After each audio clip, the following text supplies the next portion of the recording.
Good afternoon to everybody.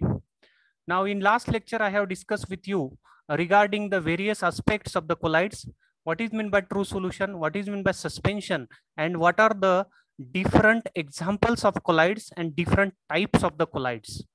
And with example, I have discussed with you regarding the various examples of the colloids. Now, in today's lecture, we will discuss regarding the classification of the colloids.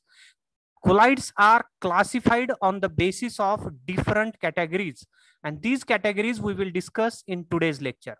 Now, first category is we will classify the colloid on the basis of the nature of the dispersive phase and the medium.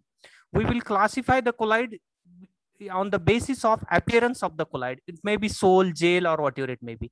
On the basis of interaction of two phases, we will classify the colloid, as well as on the basis of electric charge. For example, either the positively charged colloids are there or negatively charged colloids are there. Depends on the charge, whatever it may be present on the colloid. On that basis, we will classify easily the colloidal system. On the basis of structure of the colloidal particle, we will classify the colloid on the basis easily on the basis of their structure, as well as the particle shape plays very important role in the colloidal system. So rod shaped or some spherical or some other types of shapes may be there for the colloidal system. So on the basis of the particle shape of the particle, we will classify easily the colloidal system, as well as we will classify the colloids on the basis of chemical composition. Either the colloidal system made up of purely organic material, or either the colloidal system is made up of inorganic material. Now, we have just discussed in last lecture regarding all these systems, as well as how the colloidal systems are to be produced, or how the colloidal system is to be classified.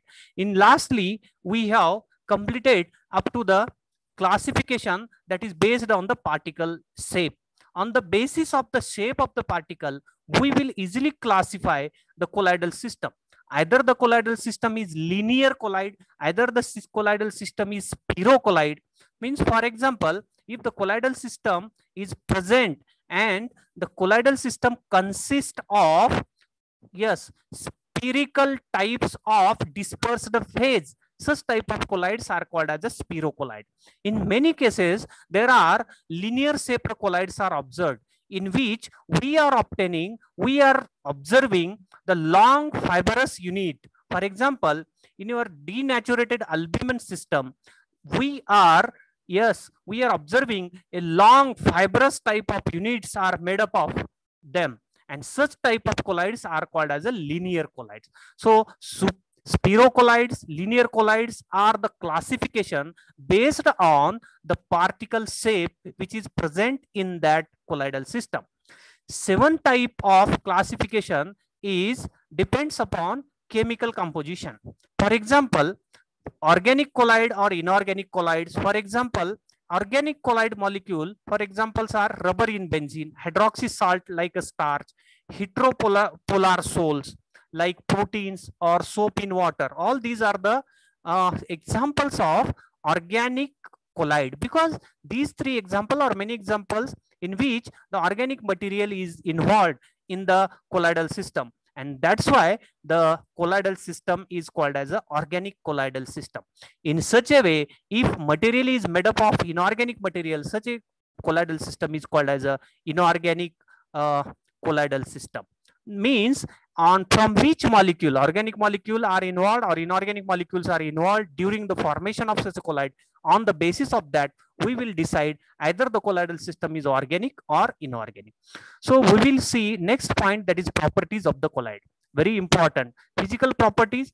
In the physical properties, very important property is that the colloidal system shows lyophilic and lyophobic type of nature.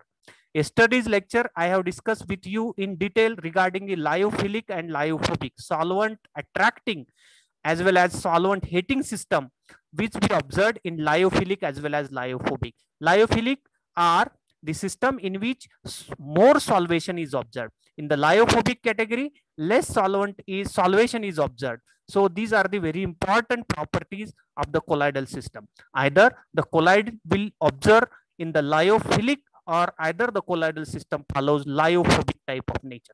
Another property of the colloid is colligative property. You know that vapor pressure, elevation in the boiling point, lowering of the freezing point, osmotic pressure, all these are the examples of a colligative property. And in the colloidal system, very small difference is observed in case of colloidal system rather than the true solution. Means what?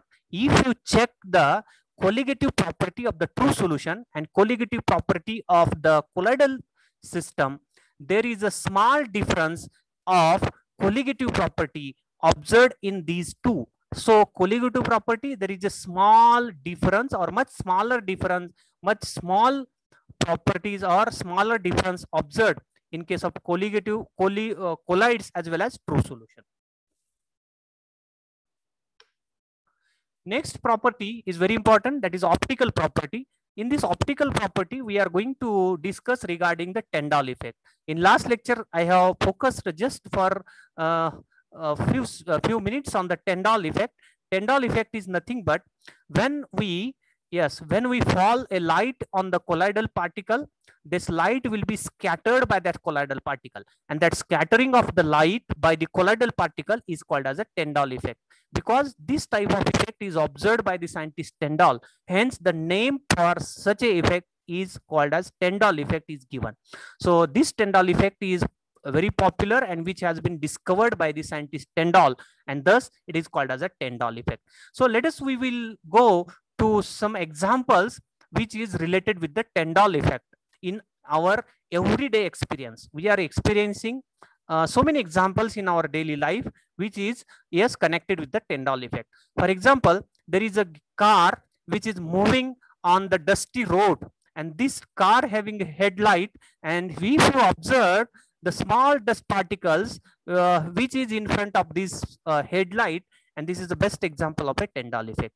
Means this light is there and this light is passed through the dusty road. Dusty road is nothing but one type of colloidal particle, and thus the light will be falls on that, and we are observing cone type of image. Cone type of image we are observing, and this cone type of image is produced during falling that light on this colloidal particle is nothing but a Tyndall effect. For example, a film projector is here in a theater. You know that this is a film projector, and from this film projector, what is light beam is fall on the screen, and during the falling of the light on the screen, we are observing that a light beam is just like a cone type of light beam, and during the path of the light beam, we are observing small dust particles or somewhat smaller dust particles are there, and this is best example of a Tyndall effect.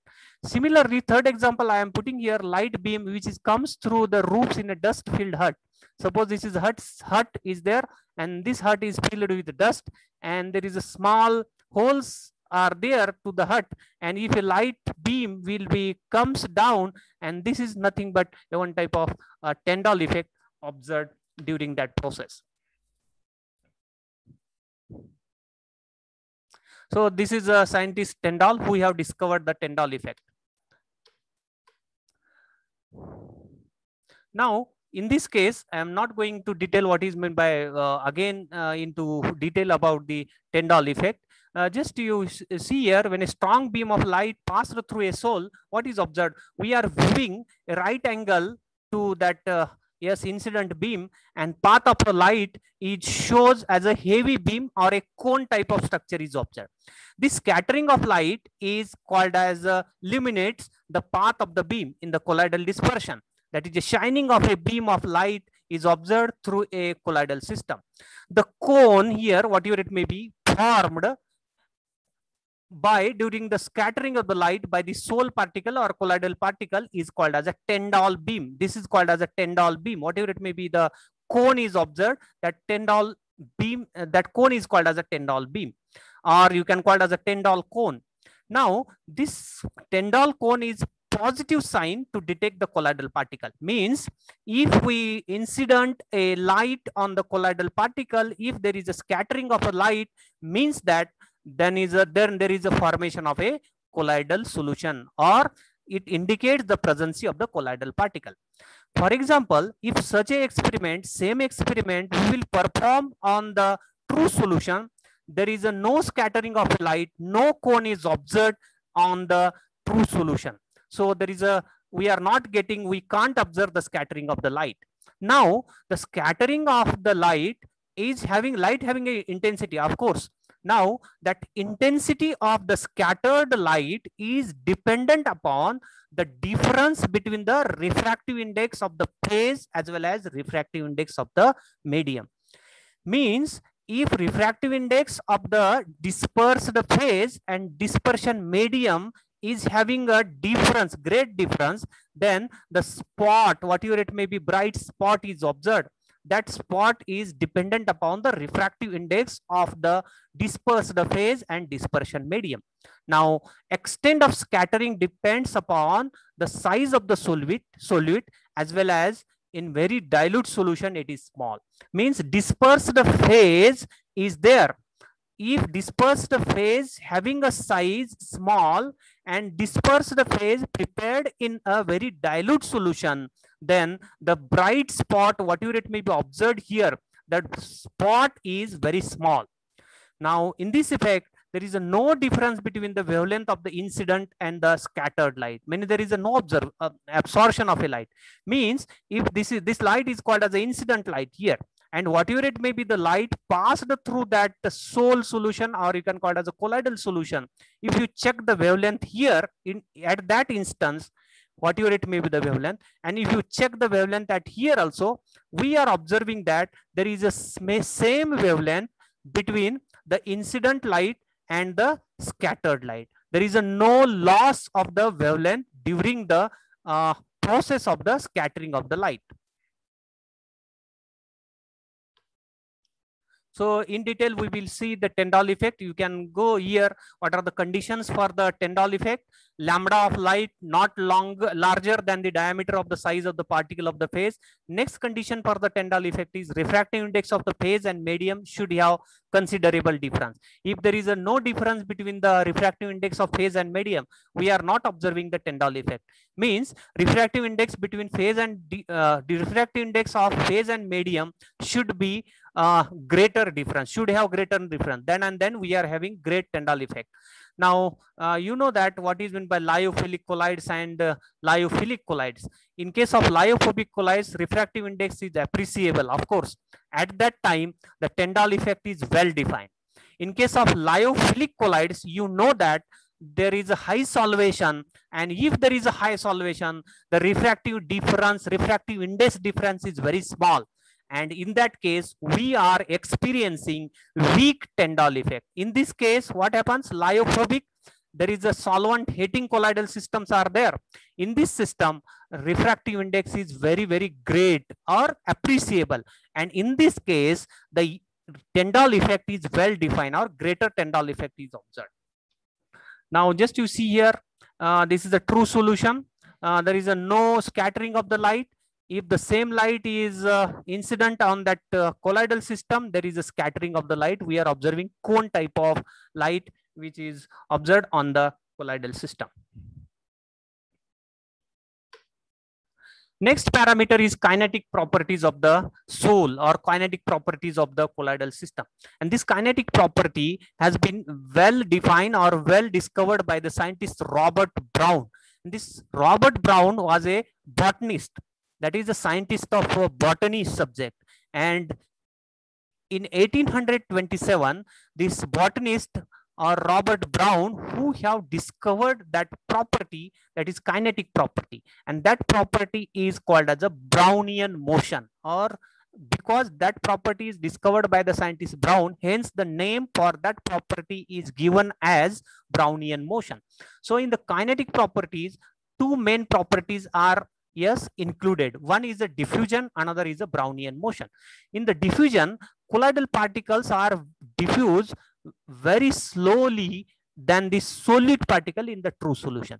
Means in the true solution, colloidal particles, true solution, solute particle easily diffuse. But in the colloidal system, the solute particles cannot be easily diffused as compared to the true solution. Second kinetic property is Brownian motion. What is Brownian motion? The scientist Brown, who have discovered and showed that when you put pollen grains, pollen grains are observed in the pollens or observed in the flowers, and these pollen grains, when kept or suspended in the water, what happens? They will be moved continuously in the random way, means in the zigzag way. Anywhere they will be moved from one place to another place. And this position or this movement is very rapid as well as random motion is observed. That is, you can call it as a zigzag motion. And this zigzag motion is in the straight line pattern. And this straight line pattern is observed to that Brown scientist.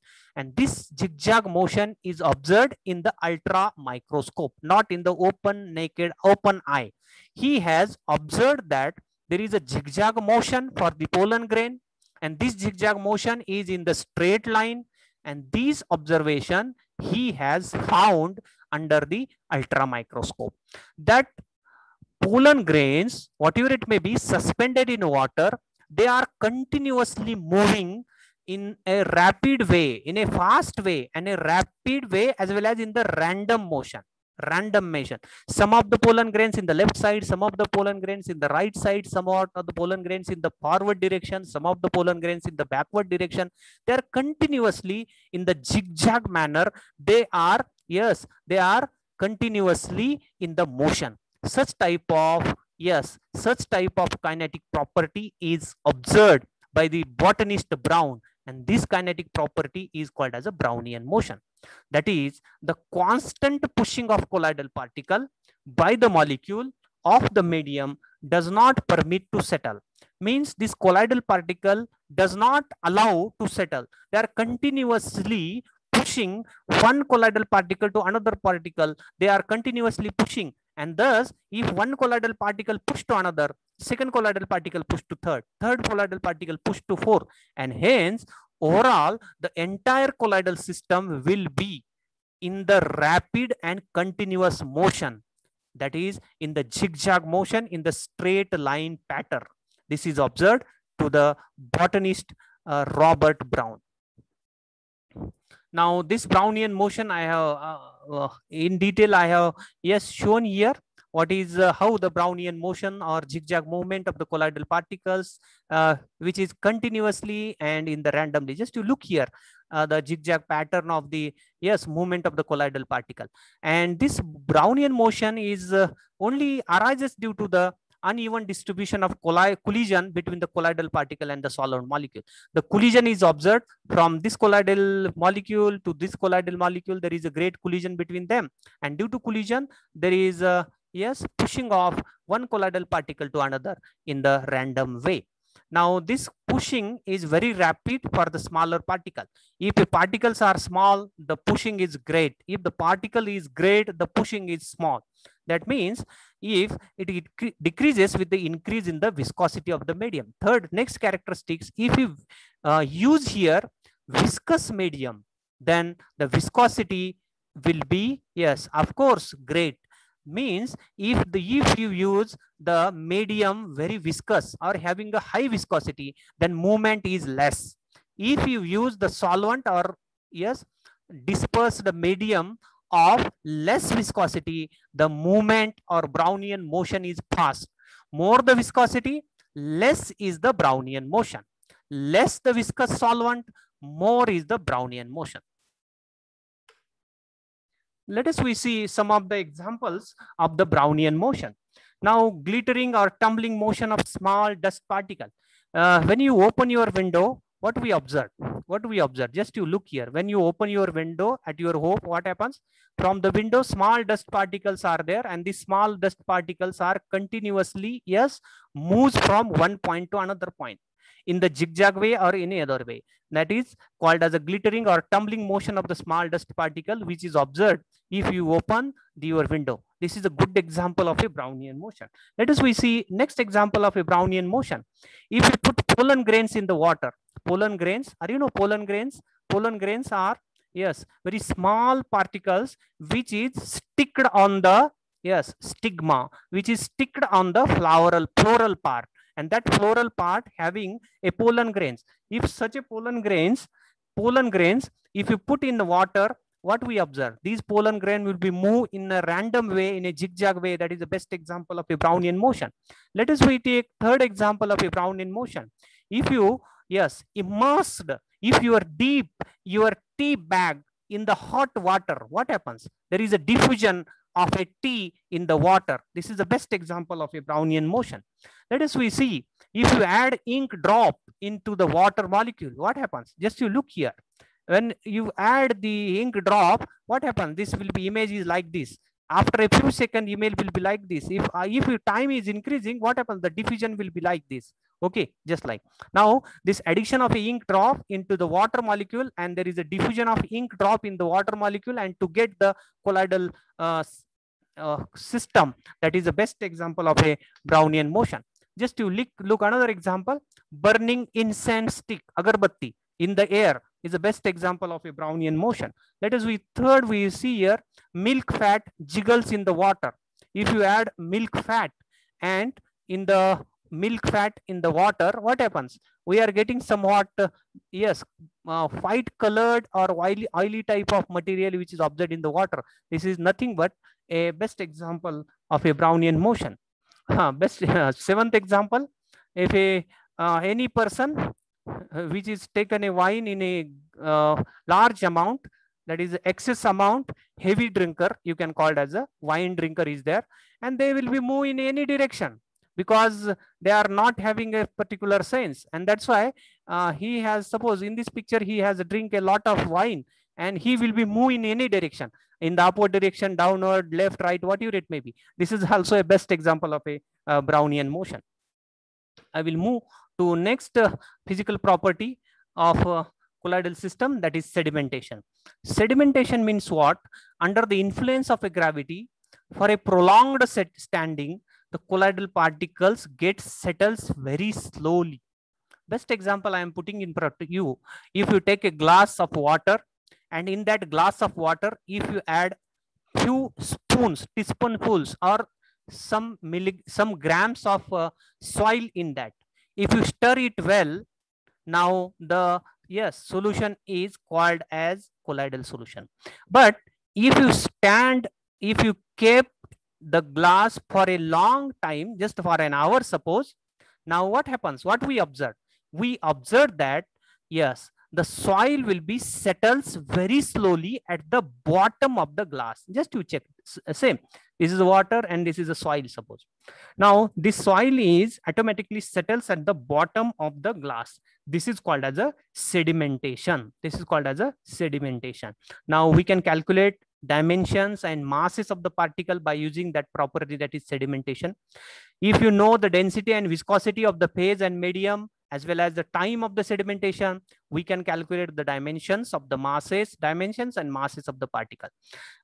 Secondly, sedimentation will be also carried out by the ultracentrifugation. Means if you put that mixture of colloidal system in the high-speed centrifuge machine, on centrifuge machine, it will be clears, it will be separates the two layer will be easily separates. One layer is of clear solution, another is insoluble impurities or solid impurities, which is settles down at the bottom part of the jar, at the bottom part of the container. That is called as a sedimentation process. Just you look here for the sedimentation process, we are using ultracentrifuge machine. This is a picture of a ultracentrifuge machine, which provides very strong force to separate these solid particles from the liquid particle. And this is a stable colloid. You know, on aggregation, what happens? Sedimentation, the solid particles will be deposited at the bottom part of the container. Now this is another property, that is the electrical property. A colloidal particle carries electrical charge. You know that positive charged colloidal particles are observed, as well as negative charged colloidal particles are observed. As they possess positive and negative charges, when we pass the electric current through this colloidal particle, or electric charge is passed through the colloidal particle, what happens? The electric field, they placed in the electric field, certain effects are observed. That certain or particular effect called as electrokinetic effect. And one of the electrokinetic effect from them is electrophoresis or cataphoresis. Second is electroosmosis, is also electrical property of the colloidal system. Streaming potential is also a electric property of the colloidal system. Sedimentation potential or drawn effect is also a property of a colloidal system. Now we will see electrophoresis or cataphoresis. What is meant by electrophoresis? Electrophoresis is nothing but a motion of the charged particle related to the fluid. Now, if we put that colloidal system in the influence of the applied electric field, what happens? The charged particle moves towards the oppositely charged electrode. For example, this tube is filled with the colloidal solution. And if we apply positive terminal, positive potential to this point and negative potential to this point, what happens? Here, to the positive point, negative colloidal particles are collected to the positive point, and to the negative point, the positive colloidal particle will be attracted toward the negative parts of the electric field. Here, now this is a before and this is after the influence of an applied electric field. This is before applied electric field. This is after applied electric field. After applying the electric field, what we observe? Negatively charged colloidal particle attracted toward the positively charged electric field, and positively charged colloidal particle attracted towards the negatively charged electric field. And this is called as electrophoresis or cataphoresis. Same applications, or what are the applications of the electrophoresis? If you check the electrophoresis, we will calculate rate of migration of colloids. It will be very useful to prepare separation of a colloid. It is very useful to detect the charge, what type of charge is present on the colloidal system. It will be very useful. It will be useful for the separation of DNA, RNA, and a polysaccharide. It will be very useful to coagulation of carbon from the different colloidal smoke from the industry waste or industry chimney, which is observed, and which will be easily removed by using the cathode technique. It is very useful or applicable for the electroplating of the rubber on the metal surfaces. It will also applicable for the painting of the metal parts of the cars from the colloidal pigment. So these are some applications of the electrophoresis. Electrophoresis, how it is useful for the different types of that is in industry or in different types of biochemistry or pathology lab, how it is separates for the proteins, DNA, RNA. Next point is electroosmosis. It is opposite in principle to that of electrophoresis. I am not going to detail about the electroosmosis. Electroosmosis is totally reverse to that of electrophoresis. You remember it well. Electroosmosis is totally reverse to that of electrophoresis. Next property is the diffusion. Diffusion is nothing but a tendency for a molecule to migrate from a region of high concentration to a region of a lower concentration. That is, it is nothing but a direct result of a Brownian motion. Just to check here, This is a high concentration, this is a low concentration. This is a beaker of high concentration, this is a beaker of suppose low concentration, and there is a wall, suppose small wall is there, and always the high concentration colloidal particle move toward the low concentration colloidal particle. This movement of molecule or migration of molecule from high concentration to low concentration in a colloidal system is called as a diffusion. And diffusion is the best property or very popular property exhibited by the colloidal particle or colloidal system.